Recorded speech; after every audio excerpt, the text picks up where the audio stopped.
hacer diario dentro de la prevención.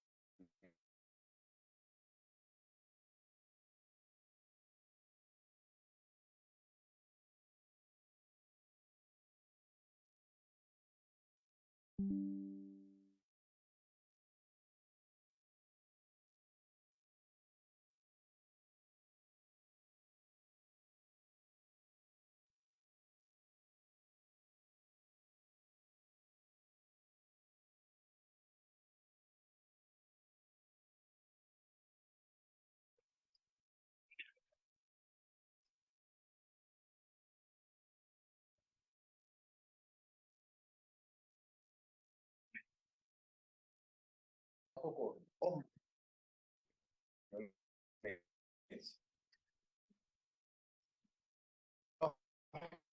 Hacer violencia, también trabajo con hombres que no les queda teoría, pero si hablamos en teoría, según trabajo, podría violencia y tratamos de prevenir. Entonces, hombres, históricamente mujeres, y se ¿no?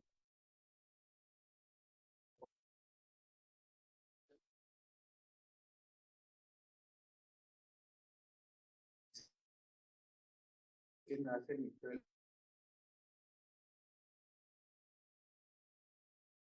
conflicto. Y se pensar incluso que la violencia, problema de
individual que estamos haciendo.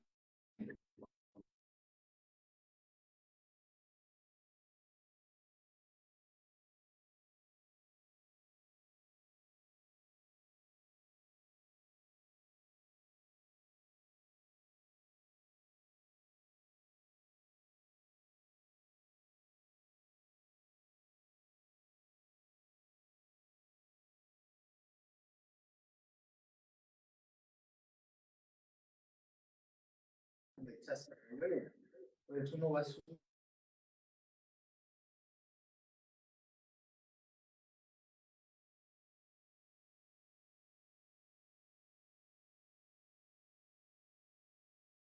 ante uno. Ellos se señalan. Yo estoy ayudando al terapeuta, a un facilitador, a que esto se trabaje Recording en in la progress. vaya desde una perspectiva vivencial. Entonces, los compañeros van señalando, ¿no? A un compañero que se va resistiendo, va cuestionando todavía y dice, no, no quiero hacer un cambio. Y los compañeros le dicen, pero ¿qué pasa, compañero? ¿Cómo vas a hablar así? ¿Qué tienes, no? Entonces, este refuerzo grupal hace que las decisiones lleguen a mejor puerto.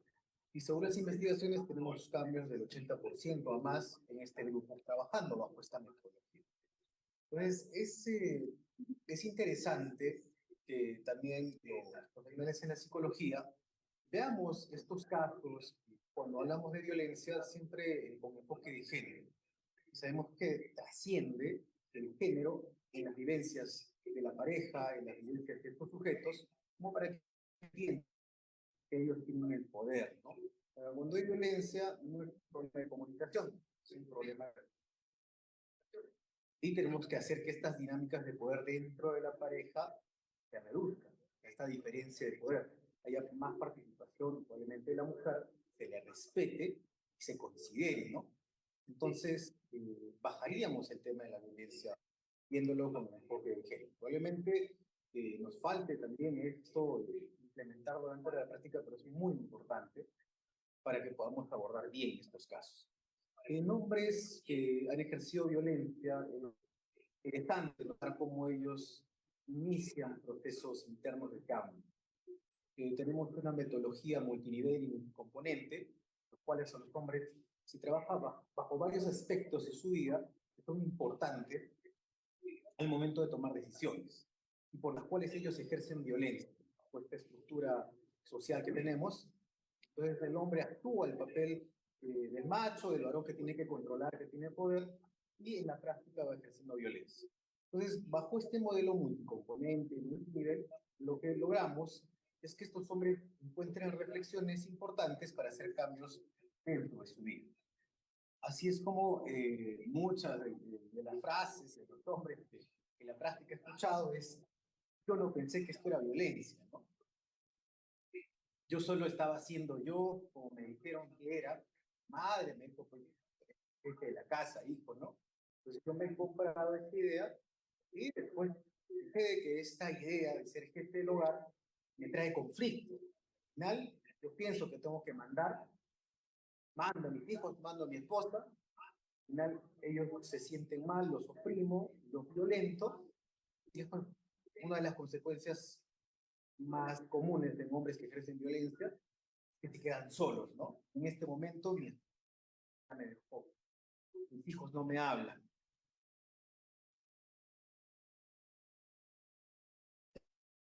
Este rol dentro de la estructura social, violencia ser responsable, ¿no?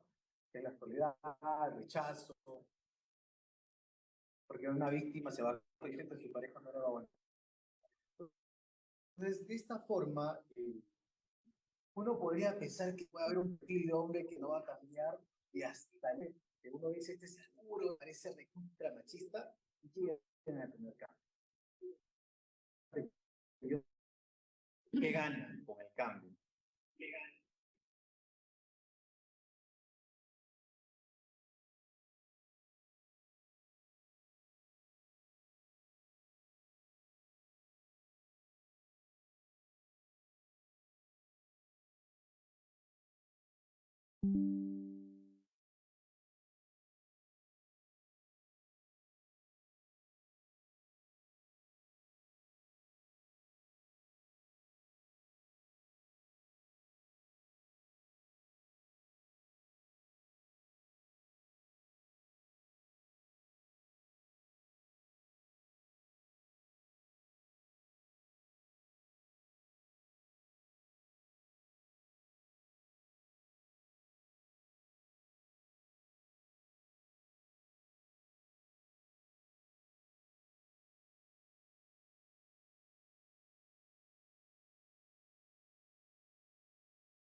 Gracias. Muy bien. Vamos a pasar entonces ahora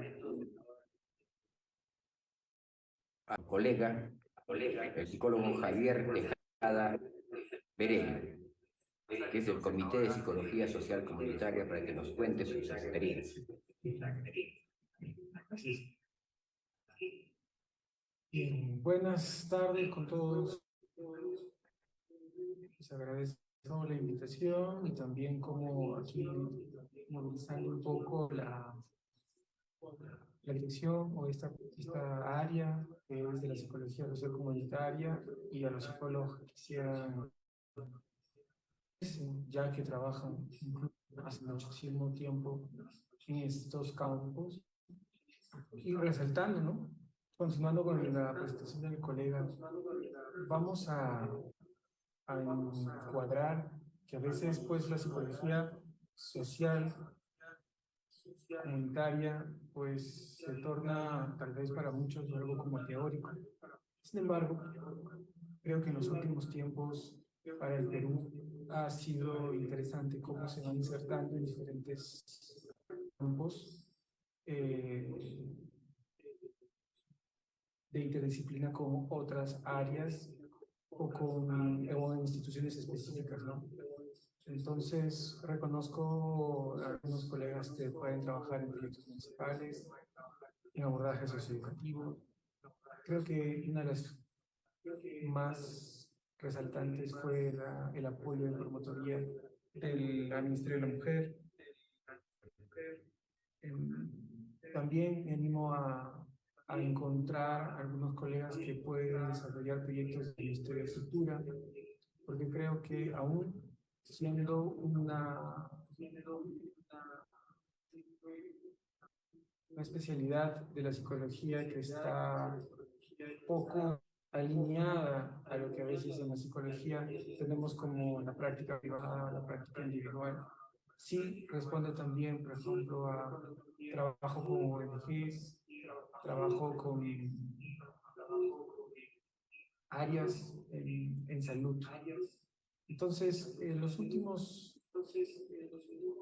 años me parece que la psicología, hablando un tanto por la región y sin mirar Lima, donde hay más profesionales, ha logrado pues desentenderse de esta idea de que es un campo como si fuese educación o salud o algún tema en específico organizacional, sino que sus características, la cualidad de plantear metodologías, nuevas miradas de la psicología misma, nuevas formas de intervención, nuevos objetivos, resultados y nuevas formas de revisar el sujeto con el cual trabaja la psicología. Entonces, eso a mí me parece interesante porque ya se ubica de forma transversal en diferentes campos. Creo que un poco, tal vez estamos en mi práctica tratando de inaugurar un poco la idea de la psicología también en las políticas públicas, ¿no? Y cómo estas se representan en diferentes espacios de, por ejemplo, educación o salud, y la necesidad de ello en tanto algo académico. Por lo tanto, también la investigación es parte. Creo que hay siempre investigaciones de corte social en diferentes campos de la psicología, eh, y también ahí nutren con modelos metodológicos nuevos, ¿no? Investigaciones cuantitativas o investigaciones cualitativas de intervención.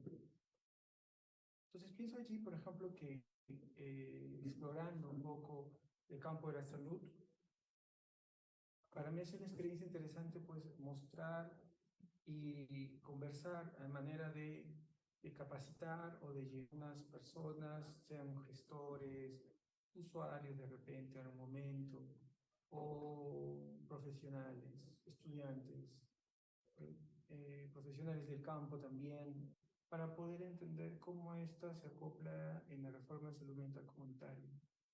Si bien creo que hay una intención de que los gobiernos instalen más y apoyen más las reformas y la presentación de comunitarios, creo que también hay una falta de participación en relación al profesional social comunitario en las mismas áreas de los centros de salud, ¿no?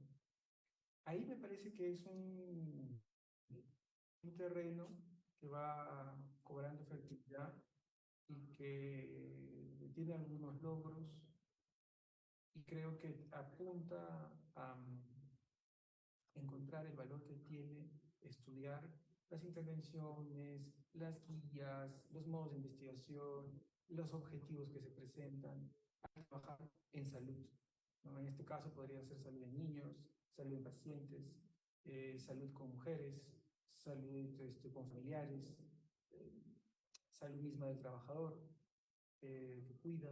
En ese sentido, pues allí eh, me parece que es una práctica promisoria en el Perú y que hay que apoyar, porque va a lograr un espacio nuevo de trabajo en tantos comunitarios que existen. Aparte, que también hay una gestión en las municipalidades en donde puede entrar mucho la concepción para alinear los objetivos que se tienen en relación a lo que es psicología social comunitaria. ¿A qué me refiero? Obviamente para todos nosotros sabemos que el campo social es algo que calza áreas de la psicología en los campos, ¿no?, disciplinarios que puedan trabajar. Y como mencioné en un principio, los campos se nutren y se guían del desarrollo de la psicología, por lo menos aquí en Arequipa y en diferentes lugares.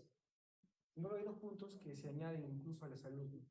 Uno, que es el enfoque intercultural, y otro, la presencia de herramientas artísticas o enfoques artísticos. Quiero resaltar eso porque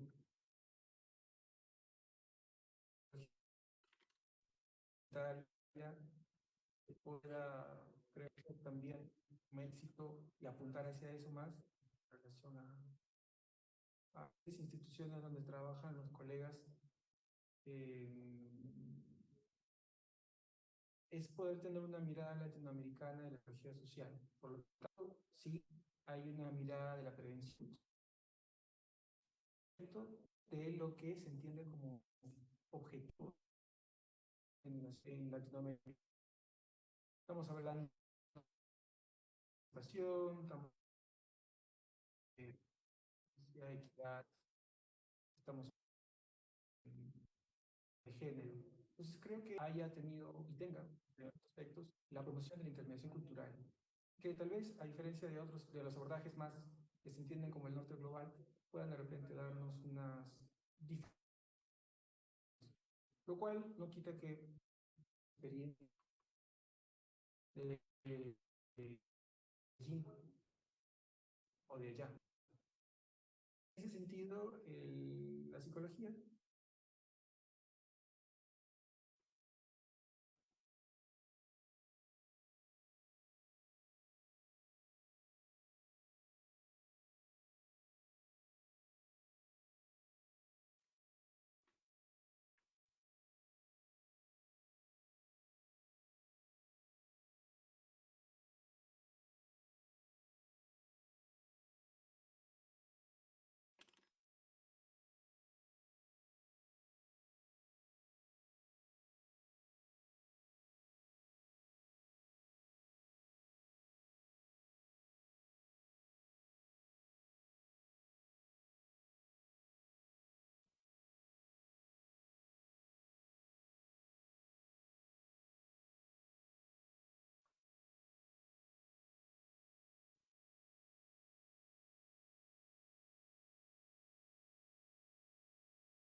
cognitiva o intelectual, la dimensión afectiva, la dimensión social, la dimensión conativa volitiva y la dimensión de la sexualidad.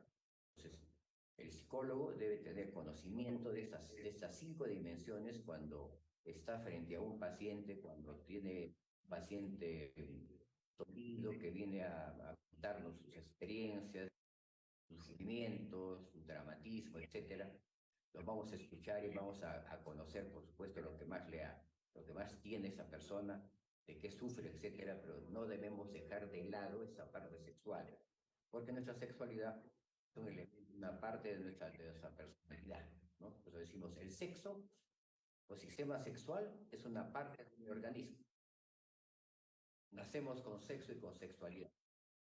La sexualidad básica viene a ser dada por el sexo, que es la parte biológica de la sexualidad, y la parte sociocultural la vamos aprendiendo desde el momento del nacimiento, ¿no?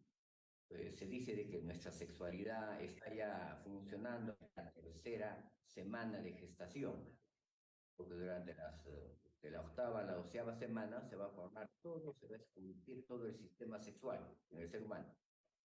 Inclusive creo que hay una ecografía que se puede, digamos, que el feto humano trae, digamos, un comportamiento masturbatorio, comillas, palabras, porque puede autoestimularse sexualmente, ¿no? Ahí creo que hay una ecografía de 6 meses que se está masturbando algo de 18 a 20 minutos. Entonces, el sistema sexual está funcionando ya a partir de la 13ª semana. El niño nace, seguramente todavía no tiene mucho control sobre sus manos, los movimientos son un poco, ¿no?, caóticos, pero poco a poco empieza a tener control sobre su mano y empieza a agarrar lo que quiere agarrar y a botar lo que quiere botar, etc. Comienza a reconocer su cuerpo y seguramente en este autorreconocimiento de su cuerpo que le permite ir formando su esquema corporal, ¿no?, el niño va a encontrar, digamos, su ombligo, va a encontrar sus órganos sexuales, ¿no?, y va a tocar su pene si es hombrecito, va a tocar su vulva o su clítoris si es una mujercita, y va a tener realmente una reacción placentera, ¿no? Porque la reacción placentera está ya formada desde la 13ª semana. Y definitivamente esto que viene a ser solamente una simple autoexploración, se convierte luego, cuando el niño busca esa parte que le produce placer, se va a convertir en una masturbación, ¿ok? La intención, no muy consciente, por supuesto, porque esto es un niño recién nacido, o de 2 o 3 meses.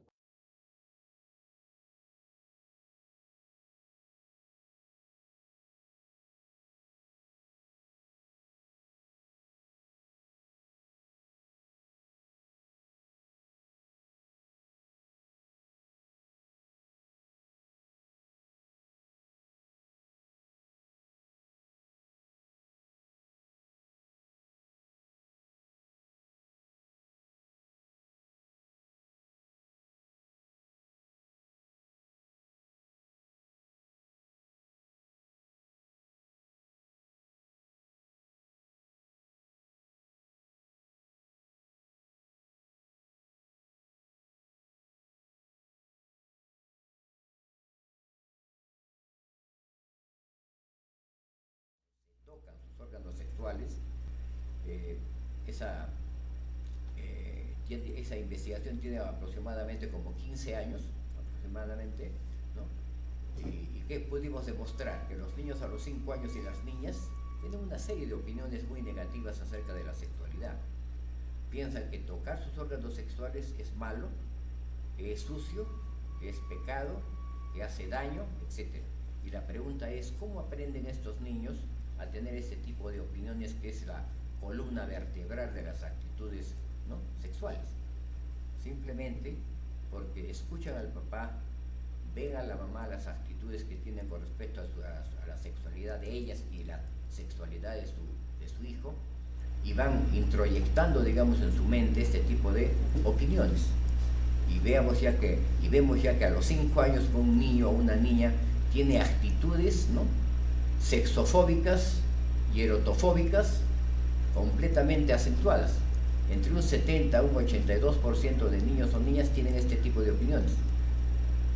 cuando hemos seguido un poco hacia adelante, ¿no? En niños, digamos, de segundo, tercero de primaria, vemos que este tipo de opiniones casi se mantienen, ¿no? Se mantienen en el tiempo, no obstante que han pasado 3 o 4 años, desde los 5 años, se mantienen porque no existen otras personas que les den un conocimiento realmente complejo y completo y natural, ¿no? Sobre qué es la sexualidad y qué es el sexo.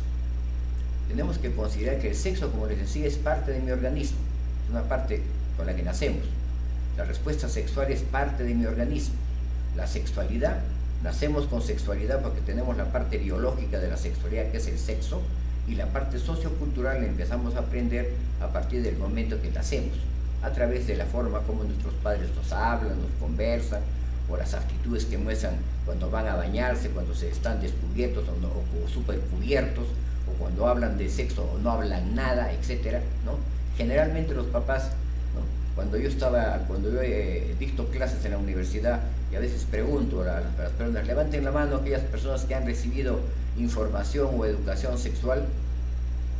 Da pena decirlo, pero no llega ni a un 15% de alumnos o alumnas que levantan la mano y que nos hacen saber que sus papás hicieron algo por darles algún tipo de información sexual. Entonces, si bien esta educación sexual es una obligación de los padres, sin embargo, no la toman como tal. ¿Por qué? Porque tienen todavía ideas muy arcaicas, muy negativas, ideas muy victorianas, digamos, ¿no? Acerca de lo que es el sexo y la sexualidad. Y hacen que sus hijos se empiecen a tomar, digamos, opiniones negativas y que vean el sexo de una forma completamente negativa cuando debiera ser algo positivo. No nos olvidemos que uno de los derechos sexuales que tiene el ser humano desde el nacimiento es el derecho al placer sexual. Y cuando un papá castiga o riñe o pega a su hijito porque se tocó su pene o a su hijita porque se tocó su vulva, definitivamente está conculcando un derecho humano fundamental que también es un derecho sexual. Lamentablemente la ignorancia de nosotros como padres nos hace a veces actuar de esa forma, cuando debiéramos hacer todo lo contrario, debiéramos enseñar a nuestros niños los nombres correctos, ¿no? Cuando uno pregunta a un niño de 5 años, ¿cómo se llama esa parte por donde tú orinas? Pipí, pichilín, etcétera, ¿no? O sea, nombres que no tienen nada que ver con su verdadero nombre, que es pene. Así como el niño aprende a saber que esto es su cabello, que esto es su cara, es su nariz, es su oreja, tiene que aprender que sus órganos sexuales se llaman penes si es hombre o se llaman vulvas si es mujer. Mucho cuidado porque muchas personas, inclusive personas aparentemente cultas, ¿no? Profesores, directoras, etcétera, a veces creen que los órganos sexuales de una mujer son la vagina. La vagina no es el órgano, no es el órgano rostral de una mujer desde el punto de vista sexual. La vagina es un órgano de comunicación entre la vulva y la parte interior y los ovarios. Entonces es una zona que está interna. Lo que vemos afuera es la vulva, no es como dijéramos la cara. Y en la cara o en la vulva tenemos labios mayores, labios menores, tenemos el clítoris, el meato urinario, la entrada de la vagina. Eso. Entonces yo creo que tenemos que cambiar muchos estereotipos y muchas ideas negativas que tenemos con respecto a la sexualidad. En mi experiencia, yo puedo decirles claramente que a veces hemos tenido casos de papás. Me acuerdo mucho de un papá militar que llevaba a su hijito para que quería que vea a su hijito y no sabía explicarme qué es lo que quería que yo vea en su hijo, ¿no? Me decía, doctor, yo traía a mi hijo porque lo veo un poco raro, doctor. ¿Raro en qué forma? Un poco raro, pues, doctor, no sabía explicarme en qué forma rara lo veía a su hijo. Entonces, como yo lo vi al muchacho, lo estaba observando al muchacho, entonces le decía, ¿raro en qué? Le digo, ¿se muestra conductas de hombrecito o muestra conductas un poco afeminadas? Eso, doctor, eso, afeminadas. O sea, vean ustedes, hasta les es difícil a los papás, sobre todo si es un militar, pensar que su hijo puede tener una orientación sexual diferente al heterosexual, ¿no? Quiero que usted vea, doctor, porque me está preocupando eso. Siempre he visto a mi hijo que juega fútbol, tiene amigos de esto, pero ahora que ya está con 11, 12 años, ha cambiado un poco su comportamiento, sus actitudes, etc. Cuando yo converso con el niño le hago unas preguntas como decirle, ¿tú tienes un sexo de hombre o de mujer? El niño me dice, de hombre. ¿Y tu género es masculino o es femenino? Es masculino. ¿Y quién te gusta? ¿Quién te atrae? ¿De quién sientes que atracción? ¿De los chicos o de las chicas? El chico baja la cabeza, un poco atemorizado, y levanta un poco los ojos y me dice, los chicos, a las justas, ¿no? Y cuando yo quiero decirle algo, inmediatamente me dice, pero doctor, yo no quiero que me gusten los chicos, yo quiero ser como mis amigos que salen con las chicas a pasear, a comerse helados, al cine, yo quiero ser como ellos. Pues yo le digo, pero hijito, tú no sientes igual que ellos. Ellos sienten que les gustan las chicas y como tú dices, tú sientes que te gustan los chicos. Hay una diferencia. Tú tienes que vivir en función a cómo tú te sientes, ¿no? Todo problema, digamos, de presunta homosexualidad en un chico de 11, 12 años, donde ya se ha formado la orientación de la sexualidad en más de un 80%, porque las orientaciones de la sexualidad se forman a partir de los 4 años aproximadamente, inconscientemente, 5 años, 6, 7, 8, 9, 10, 11, 7 años que esas orientaciones de la sexualidad se han formado y generalmente a veces son bastante estables, generalmente, ¿no? Por supuesto que en los muchachos existe casi un 15% de muchachos que tienen desorientación en su orientación sexual, o sea, están inseguros, no saben si les gustan las chicas o los chicos, ¿no? Cosa que no sucede en las mujercitas. En las mujercitas no llega ni al 3% el grado de desorientación, ¿no? Y muchos hablan en este momento que hay digamos, una especie de peste de repente en los colegios, sobre todo de solamente mujercitas, ¿no? Inclusive en colegios donde hay digamos, chicos y chicas, colegio mixto, de que hay muchos grupos de chicas lesbianas, ¿no? A lo mejor se confunde mucho el hecho de que la chica no esté muy segura acerca de su sexualidad, ¿no? O que quiere hacer solamente juegos de tipo homosexual como lo hacen los chicos. Los chicos generalmente entre un 60 o 70% hacen juegos de tipo homosexual. Igual lo hacen también las chicas, pero a lo mejor es mucho más notorio, ¿no? Porque es más notorio ver a dos chicas que se besen o que se agarren de la mano y se agarren, etcétera, que ver de repente a dos chicos que se agarran levemente de las manos. Pero definitivamente son situaciones que nosotros no podemos controlar, porque muchos creen que uno puede decidir su orientación sexual, cosa que es falso. O sea, los seres humanos no decidimos cognitivamente nuestra orientación sexual. Quien decide por nosotros es nuestra afectividad. Mi afectividad hace que yo sienta atracción por una persona y no por otra, que me guste esto y no me guste aquello. Y yo, por más que quiera, de repente igual pasa también con el enamoramiento, ¿no? Yo no me enamoro de la persona que quiero enamorar, o sea, que yo quiero, o sea, quiero decidir, este chico es bueno, es simpático, me gustaría enamorarme de él. Puedo repetir, quiero enamorarme de él 1 millón de veces o 10 millones. Y eso, que es una orden cognitiva, no se va a cumplir afectivamente. Entonces nadie decide realmente de forma cognitiva ser homosexual o ser gay o ser lesbiana o ser bisexual.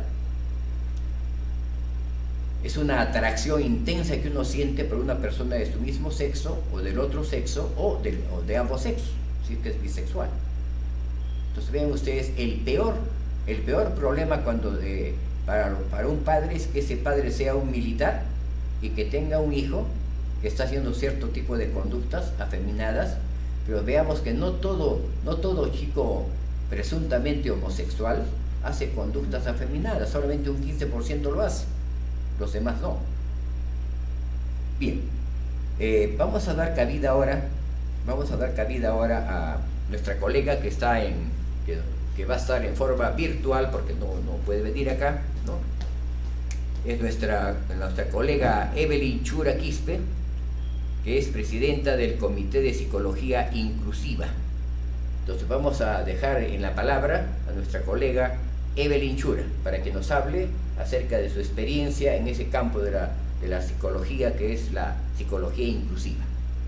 Adelante, Evelyn.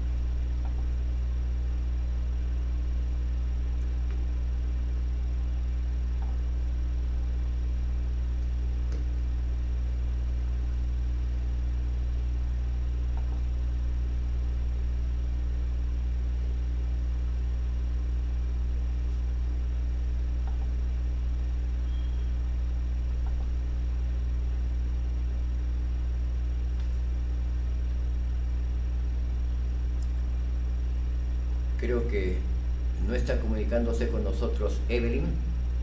Muy bien. Vamos a dejar entonces para la segunda rueda, después de mí, como cuarta ponente, a la colega Evelyn Chura Quispe, que es presidenta del Comité de Psicología Inclusiva. Yo quisiera hacer una pregunta a nuestro colega Nina acerca de... yo creo que definitivamente, digamos, actualmente el Ministerio de la Mujer y los ministerios que se ocupan, digamos, de la violencia de género, no dan mucha importancia al asunto de la prevención en cuanto a violencia. Desde tu punto de vista, ¿crees que qué margen dentro de un 100% se dedica actualmente a hacer prevención de violencia? Bien, de hecho no sería tanto una opinión personal porque es algo que ha pasado, ¿no? ¿Qué sucede? Que desde que inicia el Ministerio de la Mujer sale el programa Aurora como la parte ejecutiva del Ministerio para trabajar el tema de violencia. Entonces, el programa Aurora es el órgano especializado en este tema, es la Autoridad Nacional para hablar de violencia. Entonces, se ha trabajado históricamente con mujeres. En el 2012 nace un piloto para trabajar con hombres. Esto lo desarrolla el sociólogo Miguel Ramos Padilla. Él trae una propuesta, agarra un pequeño grupo y lo trabaja con la Universidad Cayetano Heredia, que se llama Hombres que renuncian a su violencia. Y bueno, y él trabaja, busca una experiencia chilena acerca de reeducación con hombres, y pues se encuentra también con un grupo de hombres que hablaban muy bien acerca de su violencia, hablaban de lo que hacían mal, y resulta que eran hombres denunciados, y eso le sorprendió mucho porque eran hombres que manejaban muy bien el tema. Y de ahí va otra experiencia extranjera en México con Roberto Garda, quien también tiene otro grupo que es Hombres por la Equidad AC, en la cual en ese tiempo, bueno, se llamaba Coriag, trabajan también el tema, y es de donde trae la experiencia el Perú y empieza este grupo. En el 2015 esto se trabaja con un piloto un poco mayor, se amplía a 7 distritos a nivel nacional, y es interesante el trabajo que se vienen haciendo, ¿no? con hombres que buscan activismo, que buscan que los hombres formen parte de la solución y ya no el problema. Y es en el 2018 donde ocurren sucesos lamentables de violencia en la capital, y la prensa y la ciudadanía presiona al presidente de turno, Martín Vizcarra, y en el 2018, ¿quién diría que del presupuesto, que más o menos de lo que el presupuesto, que es uno de los presupuestos más pobres también a nivel nacional, el Ministerio de la Mujer, que el 100%, el 98% se destinaba a atención en violencia, solo un 2% es destinado para promotoría, que trabaja justamente el área preventiva. En el 2018 ese 2% pasa más o menos a un 11% de presupuesto. Entonces viene a ser un presupuesto en el área pues descomunal, siendo tan poco, porque hasta el día de hoy se mantiene esa figura, y empiezan a elaborar intervenciones preventivas, y empieza allí bajo un plan de acción conjunto con varios ministerios, inician un trabajo bajo una estrategia comunitaria. Ahí nace el programa de Hombres por la Igualdad, que trabaja con hombres, y este proyecto piloto de Miguel, ¿no? Se amplía, porque el presidente en el discurso de la Nación agarra de caballito de batalla esta intervención, porque la ciudadanía exige, ¿no? ¿Qué se está haciendo con el tema de violencia? Porque si están violando a niñas al frente de una comisaría, las violan, las queman a una mujer en el bus, ¿qué está haciendo el Estado? ¿Qué está haciendo el gobierno? Entonces, dice que hay un programa con hombres, ¿no? El ministerio le dice, tenemos un programa que trabaja con hombres, que nadie le da bola, que podría servir. Y lo usa de caballito de batalla e inicia estrategia comunitaria. Se empiezan con 80 distritos y el día de hoy ya están con 146. Entonces se está ampliando en este momento, hay una política nacional de igualdad de género, donde hay un compromiso al 2030. Quiere decir que estas políticas preventivas a nivel de Estado, y es una buena noticia me parece, el que también se enteren de que el Perú, dentro de la región, es uno de los pocos países que trabaja desde la prevención de la violencia, con poco presupuesto, pero ahora tenemos una política que nos compromete hasta el 2030. ¿Qué quiere decir? Que este trabajo preventivo ya es política pública, ya no es un compromiso de gobierno, una respuesta inmediata ante un mal, sino que es una política pública que lo que busca es erradicar la violencia contra las mujeres.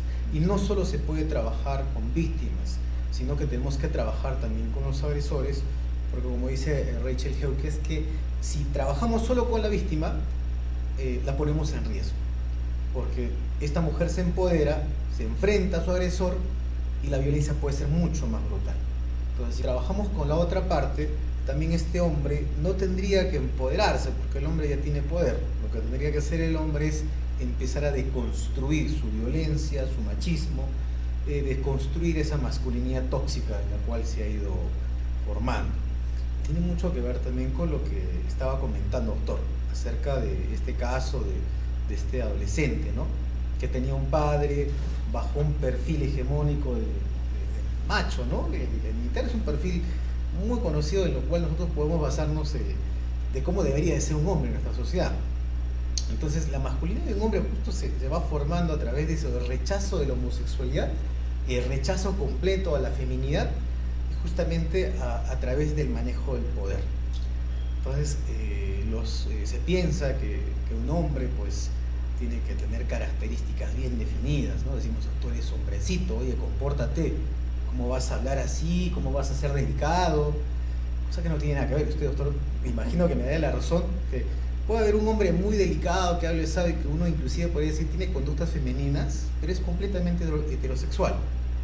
Pero tenemos la idea de que el homosexual, pues medio afeminado, no tiene nada que ver, pues un hombre con un perfil tradicional, le gustan otros hombres, es homosexual, pues, ¿no? Entonces, tenemos que seguir trabajando, creo, y el Estado también ha apostado, esperemos mantener esa propuesta.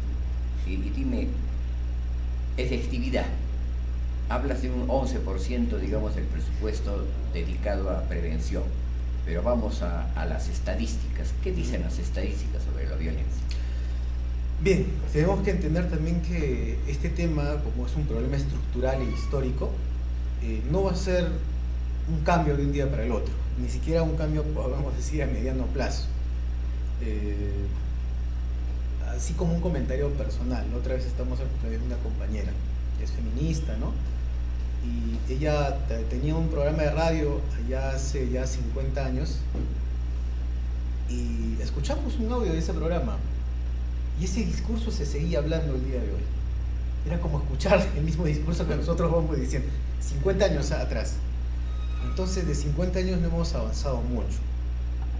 Las estadísticas en tanto a violencia, uno diría que parece que la violencia aumenta, porque cada vez se reportan más casos de violencia. Y tenemos que entender que no tenemos que darle esta lógica de que la violencia está aumentando, ¿no? O sea, tenemos que darnos cuenta que probablemente la violencia se está denunciando recién, que la gente es un poco más consciente, se está volviendo menos tolerante a la violencia y están denunciando los casos. Y eso es bueno porque se está haciendo visible. Ya ahora hay una campaña en la historia de la mujer justo con Hombres por Igual, que es el machismo ya fue. Lo que busca es que los jóvenes también denuncien, ¿no? Se señale, como dice Miguel Ramos también, si tú no señalas la violencia, es como que no existiera. Entonces, trabajando bajo estas micropolíticas de poder, como dice Foucault, se puede llegar a hacer cambios. En mi experiencia personal, yo que trabajo con hombres ya más de 6 años, sí he visto cambios en los varones. He visto cambios en los trabajos que hacemos en grupos de reflexión, hombres que dicen, yo no sabía que era violento, mi pareja me dejó en este momento, pero no me siento mal, siento que le he hecho mucho daño. Y hablar de esto me ha ayudado a reconocer mi violencia y empezar a trabajar en esto, ¿no? Entonces, muchas experiencias se van a hablar así, muchos hombres, de hecho, están cambiando, están siendo menos tolerantes a la violencia, también las mujeres, porque el machismo no es exclusivo de hombres. Yo pienso que vamos a tener muy buenos cambios. Y acá en Arequipa nada más, el año pasado se han capacitado como 11.000 hombres, por lo menos ya conocen el tema, saben que el tema de violencia no es ajeno a un hombre. Correcto. Creo que Evelyn está lista ya, ¿sí? Evelyn, ¿estás lista, hijita, para que nos digas algo acerca de tu experiencia?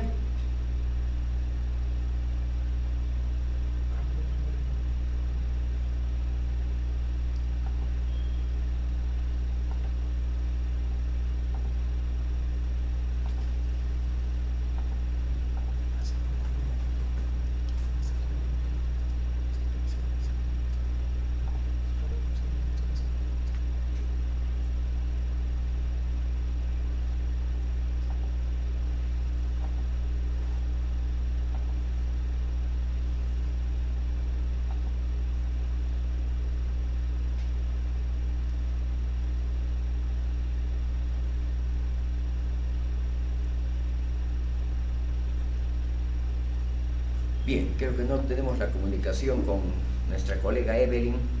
Vamos a preguntarle a nuestro colega Javier, ¿cuál es el futuro realmente de la psicología social comunitaria? El futuro, hablemos del presente y del futuro. Bueno, ver el futuro, ¿no? No, creo que... pero creo que de repente están las oportunidades, ¿no? Tal vez.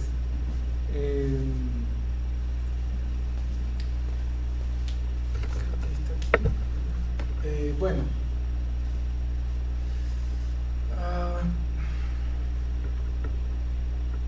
Pienso que hay una necesidad bien interesante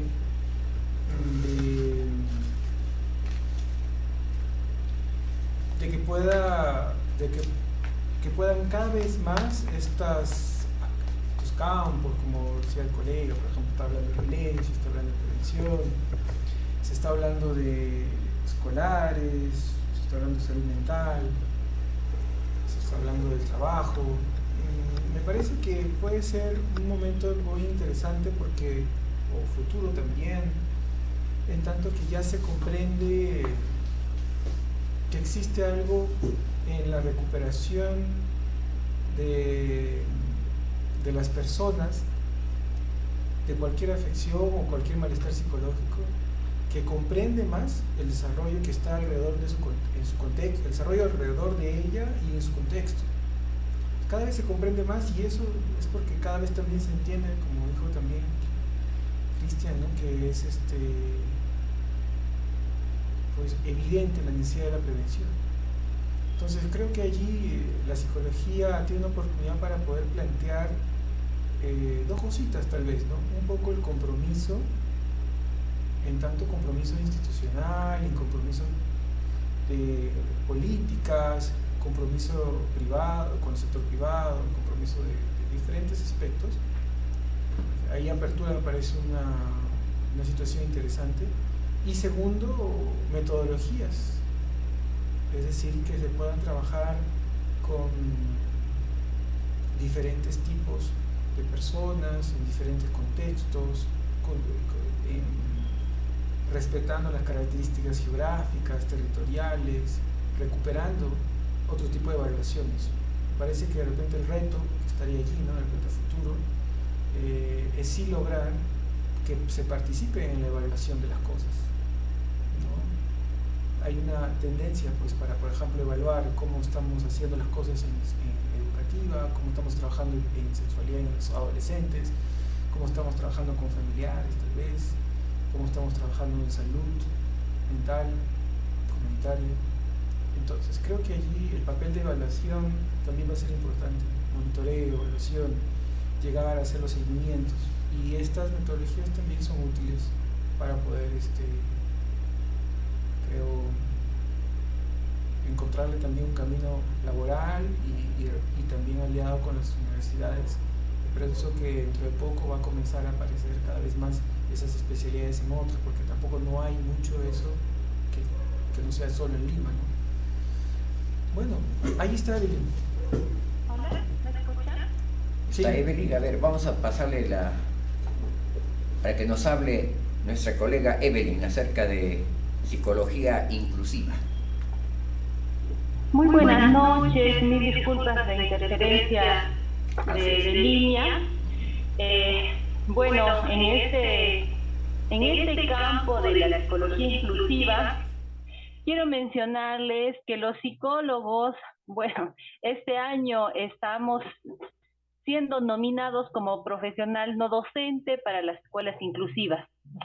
El Ministerio de Educación tiene pues la propuesta ya hace algunos años que el psicólogo en el campo educativo no tiene que también tener nociones de inclusión, ¿no? La normativa que ha salido este año para nosotros en la básica especial, en la 151 del 2023, nos habla muy claro de las funciones del psicólogo, que ya no es solamente dentro de una básica especial, ahora inmiscuye a la básica regular. Entonces, ¿cuáles son las dificultades que yo voy observando? Y siempre lo he mencionado a los especialistas también en las reuniones que hemos tenido. El psicólogo educativo no está teniendo las estrategias para abordar la inclusión.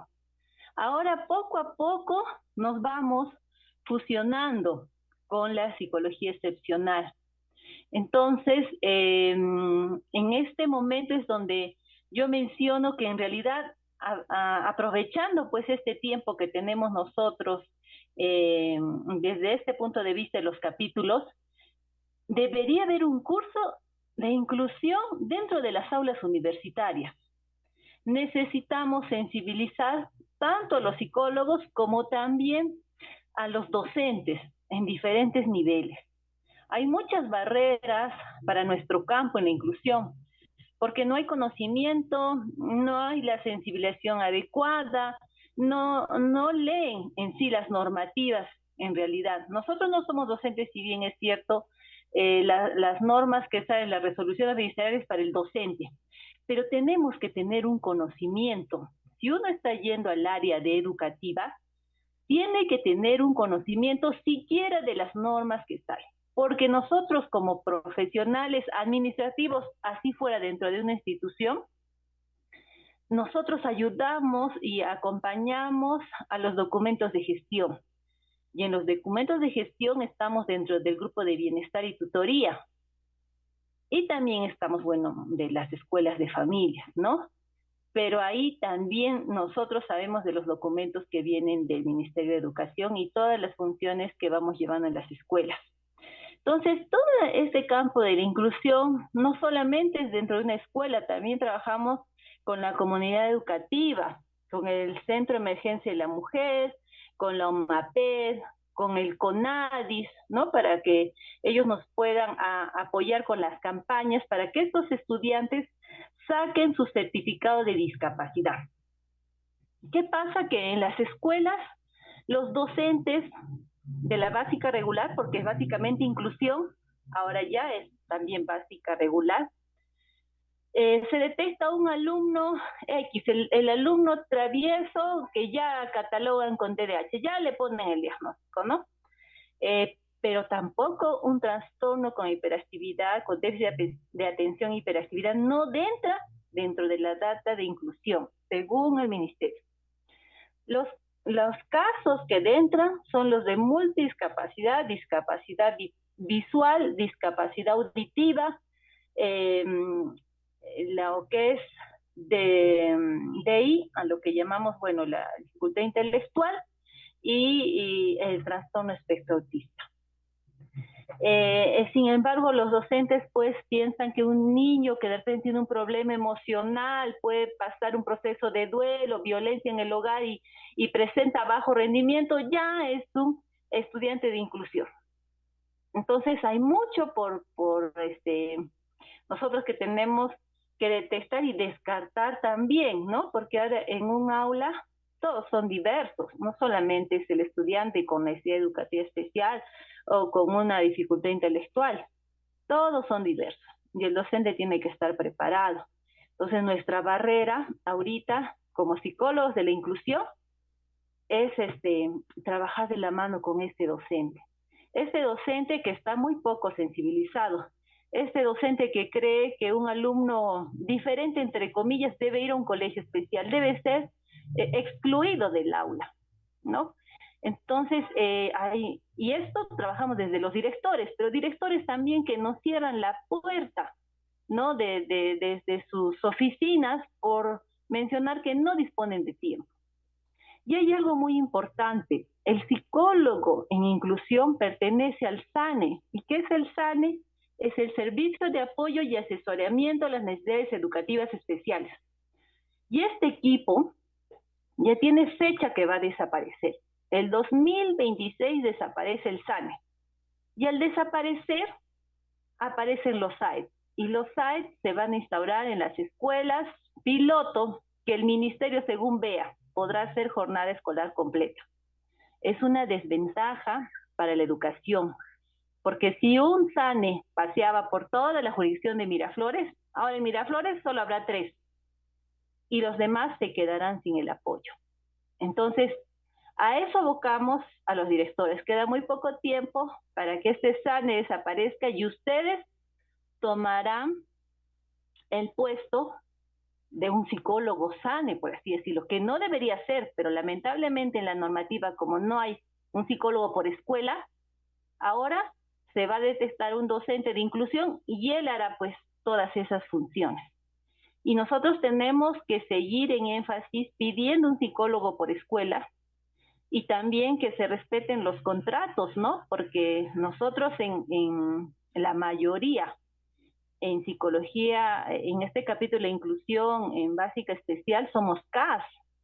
Hay muy pocas plazas en los CES. Sin decir, en la UJA del Sur hay 2, y en la UJA del Norte hay 2 plazas orgánicas, o sea, 4 en toda Arequipa, por lo menos, bueno, en la región Arequipa.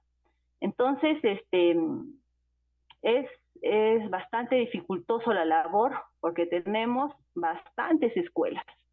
En este caso, mi persona, por ejemplo, tiene 7 escuelas de Miraflores, 7 escuelas que tienen inicial, primaria y secundaria.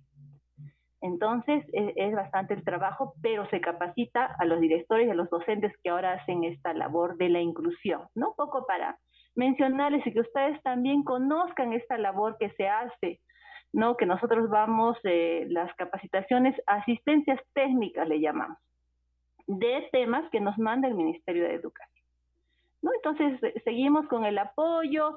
También hemos mencionado Colegio de Psicólogos, las fechas, ¿no? Como fue el Día del Síndrome de Down, es mandar los mensajes, el Día de la Concientización, Día Mundial de la Concientización del Trastorno Espectro Autista, ¿no? Y para nosotros el Día de la Persona con Discapacidad en el mes de octubre, el 16 de octubre, es una actividad de un mes en todas las escuelas inclusivas, en toda la región, en todos los CEBES, en todas las UGEL, y bueno, esperemos también que nos acompañen en estas fechas.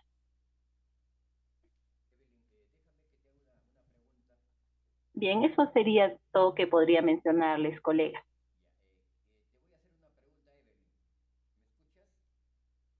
Sí, la escucho.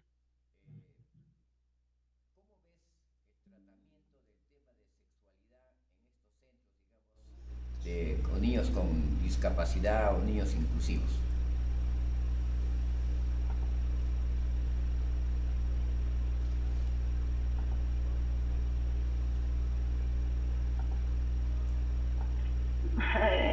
Prohibidos, entre comillas, de poder hacer evaluaciones. Tenemos una ruta donde el apoyo de nosotros son los centros de salud y de ahí el centro de salud mental, los comunitarios. Los comunitarios nos ayudan mucho para las terapias más que todo. Pero la ruta es el centro de salud y de ahí derivan al Goyeneche y al hospital para hacer las evaluaciones. Ahora, haciendo la evaluación particular, sí, es cierto, tenemos dificultades por las capacitaciones, ¿no? También las pruebas, ¿no? Las pruebas para estos trastornos son bastante caras, ¿no? Nosotros normalmente no las tenemos aquí, tenemos que de repente ir a Lima o peor de los casos, salir al extranjero para estas pruebas. Pero tampoco eso no lo es todo, porque ustedes saben la técnica también de la observación, nuestro manual del DSM-5 que también nos ayuda a corroborar, ¿no? Sin embargo, también el tratamiento que ellos llevan no es muy corto, porque este niño pasa por diferentes etapas y hay bastantes cambios, ¿no? Y sí también deberíamos tener más capacitaciones para diagnosticar. Siempre cuando llega un interno a mi escuela, lo primero que le hago es leer, porque si uno no lee y no conoce el diagnóstico, ¿de qué sirve que yo tenga una prueba? ¿No? Entonces tiene que capacitarse más, y por eso es que nuestra universidad, nuestras universidades, ¿no? En todas en conjunto deben dar más énfasis a que ellos puedan tener un conocimiento, porque llegan internos de último año de universidad y no conocen los diagnósticos, lo conocen por nombre, pero si si hacemos una pregunta no muy sencilla, no hay una respuesta. Entonces, a mí me gusta mucho enseñar, pero sin embargo, yo enseño a ese interno y ¿qué es el resto? ¿No? Entonces tenemos que dar más énfasis también en las evaluaciones. Yo creo que las aulas universitarias partamos de ahí, y también más capacitaciones en los cursos del área de inclusión, de excepcional. Evelyn, a ver, te voy a hacer una pregunta un poco más concreta. En este tipo de escuelas donde tú trabajas, ¿cómo va la información o la educación sexual de los alumnos? Disculpe, la información, no le escuché la última parte. La información y educación sexual de los alumnos. Ah, ya, ahí está. Bueno, en este caso, los estudiantes, por ejemplo, de básica especial que tienen diagnósticos intelectuales de moderado a severo, no puedo decir que no lo entienden, ellos lo sienten como todo adolescente, se enamora, entre ellos se buscan, nosotros tratamos con videos, ¿no? Videos que nosotros mismos podemos elaborar con algunas imágenes, lo que llamamos pictogramas del cuidado de su cuerpo, ¿no? De que, para comenzar, nadie debe tocar las partes íntimas, ¿no? Que tienen que respetarlos, que los juegos de manos, ¿no? Sobre todo, empezamos con ellos.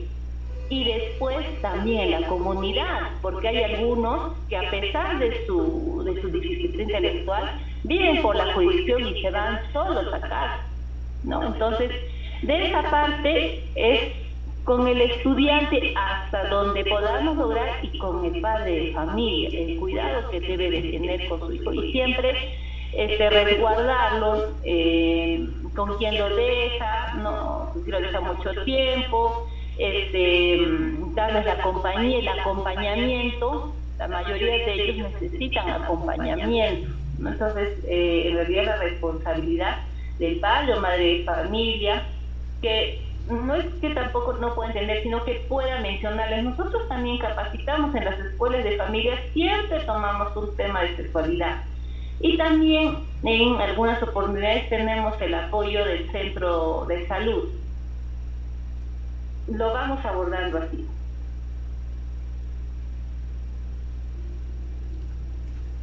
Muy bien, Evelyn. Gracias por lo que nos acabas de decir. Muchas gracias a ustedes. ¿Alguno de los colegas quisiera hacer alguna aportación?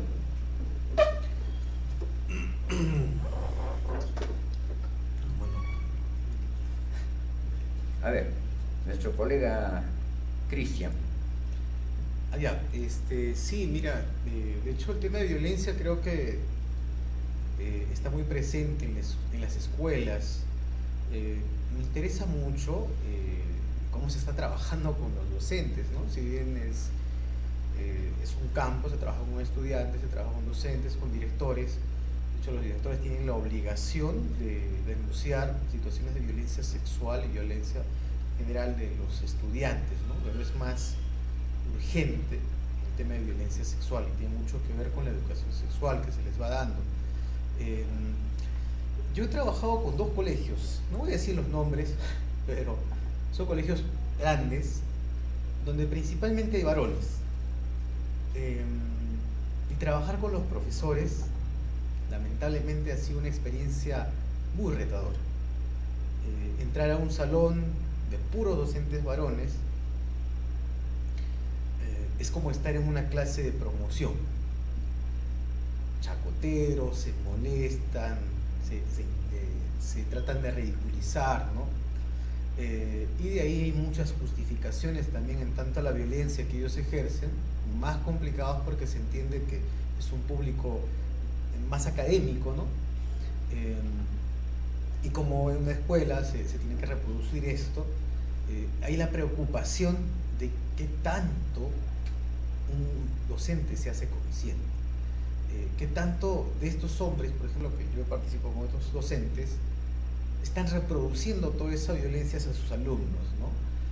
Cómo es que se va trasladando y se va haciendo esta transmisión intergeneracional y por parte académica también, directa, donde un docente ve a un alumno y le dice: me está molestando, profesor, pégale, pues, ¿no? Tú eres hombre. Entonces ellos mismos incitan y reproducen la violencia. En tu experiencia, Evelyn, ¿tú has notado que del porcentaje de profesores con los que has trabajado ha habido cambios significativos o ha habido esfuerzos que tratan de hacer para que los alumnos tengan esas mejoras también?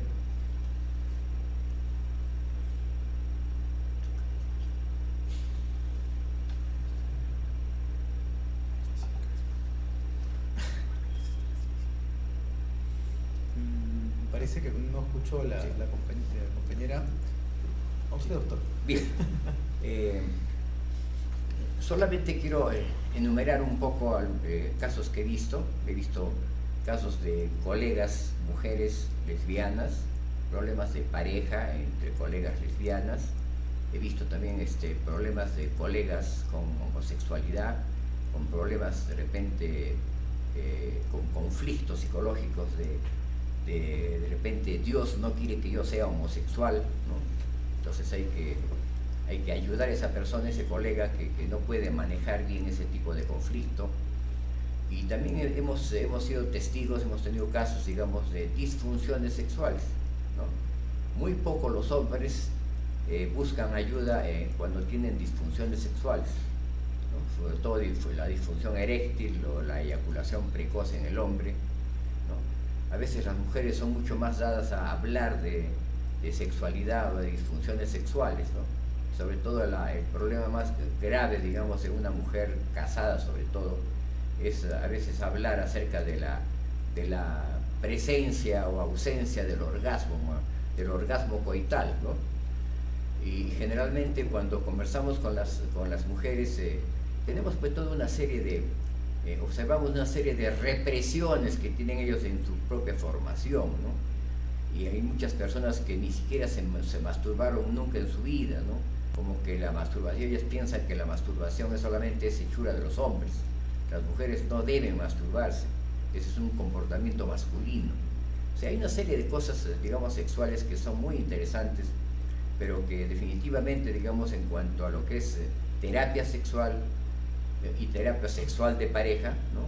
Hemos visto muchos casos, ¿no? Como les digo, de problemas de pareja entre lesbianas, problemas de pareja entre homosexuales, etc. Recuerdo mucho yo una chica lesbiana que tenía 32 años y su enamorada tenía 25, ¿no? Habían peleado ellas y ella la había convencido a la menor que viniera a buscarme, ¿no? Porque me vieron alguna vez hablando de sexualidad en un canal de televisión y me decía: doctor, yo la amo, la quiero, no puedo vivir sin ella. Ella sabe tú sabes, hijita, que te amo, que te quiero, que no puedo dejar de vivir sin ti. pero ¿por qué te has alejado de mí? ¿Por qué te has peleado conmigo? Entonces le paso la voz a la chica y le digo, ¿por qué te has separado, hijita, de tu pareja? Ah, porque la primera vez me dio dos cachetadas y le dije que eso no me gustaba. Y la segunda vez me llenó de cachetadas. Y eso no me gustó y yo dije, no, esto se acabó. O sea, violencia, ¿no? Y vean ustedes, y la chica quería pues que la muchacha le dijera en ese momento que volviera, ¿no? Yo le dije pues a la mayorcita, le digo, mira hijita, si tú has sido violento con ella, definitivamente tienes que pensar que ella tiene mucha razón de tenerte miedo y de no seguir contigo por más que a lo mejor vaya a tener un sentimiento para ti, ¿no? Entonces, ¿qué tienes que hacer? Tú tienes que cambiar ese tipo de actitudes. Tú no puedes, digamos, sojuzgar, no puedes controlar, no puedes manejar a una persona que te gusta solamente porque te gusta. Tienes que saber respetar, pues. Tenemos que respetarnos entre hombres y mujeres, entre hombres y hombres, y entre mujeres y mujeres. Tiene que haber respeto. Porque la violencia definitivamente no lleva a buen final. Yo le hice una pregunta a la muchacha, le digo, ¿te gustaría volver con tu expareja? No, doctor, me dijo. No, yo no quiero volver. Yo me siento feliz así como estoy y no quiero volver nunca más con él. La chica se puso a llorar, la mayor, pero le dije, hijita, tienes que aprender a respetar. El hecho de que tú quieras seguir con una persona no significa que esa persona tiene que aceptar lo que tú digas. Tú tienes tanta libertad de decidir como la tiene ella, igual. Por lo tanto, si ella dice que no, tú tienes que aprender a respetar, que eso se acabó definitivamente. Y más bien lo que yo te sugiero, le digo, es que podamos hacer una terapia contigo para que puedas cambiar ese tipo de actitudes, ¿no?, violentas que tienes para sojuzgar a tus parejas. Por supuesto que nunca más me buscó la chica esta, ¿no?, porque ella pensó que yo iba a ayudarla de repente a convencer a la muchacha de que vuelva, pero la chica estaba decidida, ¿no? Estaba decidida, tenía mucho miedo, mucho temor y no era una persona que soportara el castigo. La segunda vez y chao, se acabó el asunto. Entonces creo que la violencia la aprendemos, como hemos visto, la aprendemos en la casa y la vamos reforzando también en la escuela a través de los profesores, y la reforzamos después en los medios de comunicación, la televisión, etcétera, los periódicos, revistas, etcétera, ¿no?, donde todo el sexismo, digamos, se expresa y solamente refuerza esta actitud machista que tenemos en esta cultura. Definitivamente creo que mientras no logremos cambiar esta filosofía machista de nuestra cultura, ¿no?, la violencia va a seguir siempre primando, porque es esta cultura machista el caldo de cultivo de que el hombre piense que es superior a la mujer, y esa diferencia, ¿no?, a favor de él hace que él pues pueda sojuzgar, pueda controlar, pueda manejar y pueda castigar a la mujer como que fuera un estropajo o fuera un objeto valioso, o a lo mejor cuando él quiere no vale nada y puede tirarlo, destrozarlo y matarlo, ¿no?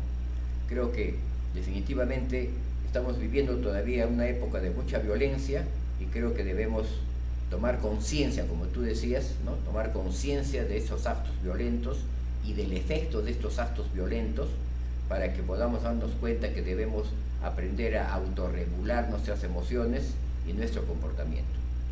Yo les agradezco en este momento, quiero agradecer a mis colegas psicólogos que en este momento han conformado esta mesa redonda y que cada uno nos ha hablado acerca de su pan llevar psicológico de todos los días, porque cada psicólogo siempre busca, ¿no?, en qué área de la psicología, que es tan inmensa, puede guarecerse uno. ¿Y por qué? Porque tiene afición por eso, porque le tiene interés a ese tema, y profundizamos y leemos y estamos muy atentos a todo lo que pasa, y de esa forma nos vamos convirtiendo en expertos en cada uno de estos campos. Les agradezco mucho a los dos colegas por esta mesa redonda, y vamos a seguir con todas las actividades, porque esta es una actividad que se está dando en este mes del mes del psicólogo, ¿no? Es la primera actividad dentro de todo este conjunto de actividades que se van a dar cada fin de semana, ¿no?